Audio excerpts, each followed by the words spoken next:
کمیته ولایت‌های فوق‌العاده تاجیکستان با نشر سه عکس از جای حادثه خبر داد که در ناحیه نورآباد یک ماشین تمغه نکسیا که تخمیناً روزهای 11 و 12 دکامبر سال 2023 همراه راننده‌اش بینشان شده بود پیدا کرده شد و از درون دریا بیرون آورده شد.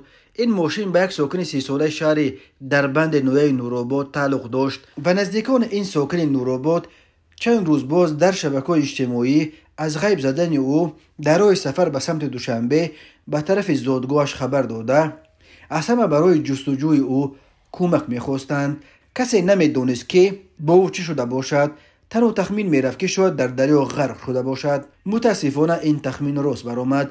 در پی راه اندازی یک سلسله عملیات جستجویی بالاخره ساعت 17:30 دقیقه روز 19 دکامبر این ماشین را پیدا کرده از درون دریا بیرون آوردند. کمیته ولایت‌های فوق‌العاده گفت راننده در درون ماشین نبود.